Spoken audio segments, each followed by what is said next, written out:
இன்றைக்கான தேவனுடைய வார்த்தை புடமிட்டது. சங்கீதம் 105 அதிகாரம் 19 வசனம் சொல்லுது, கர்த்தர் சொன்ன வார்த்தை நிறைவேறும் அளவும் அவருடைய வசனம் அவனை புடமிட்டது.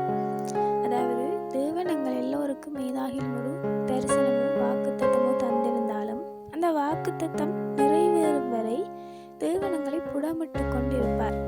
அதாவது நாங்கள் பார்க்கிறோம், வெள்ளியை புடமிடுவது போல தேவனங்களை புடமிடுகிறார் என்று சொல்லி நாங்கள் பார்த்திருக்கிறோம்.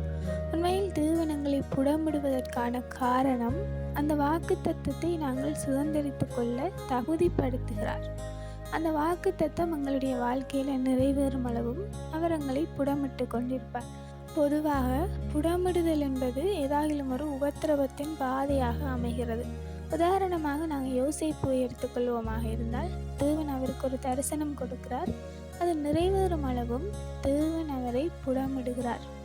அதாவது அவர் எவ்வளவெல்லாம் பாடுகள் அனுபவிக்கிறாரோ அவ்வளவு பாடுகளை அந்த சந்தர்ப்பத்தில் அவர் அனுபவிப்பதை நாங்கள் காணலாம். சொந்தங்கள் பந்தங்களால் ஒதுக்கப்படுகிறார், குழிக்குள் தள்ளப்படுகிறார், துரோகங்கள் என்று எல்லாவற்றையுமே அவர் அந்த காலப்பகுதியில் அனுபவித்து கொண்டிருந்தார். ஏனெனில் தேவன் ஒரு வாக்குத்தத்தம் கொடுத்திருப்பாராக இருந்தால் அதை சுதந்திரித்து கொள்ளும் அளவு எங்களை அவர் தகுதிப்படுத்துகிறார்.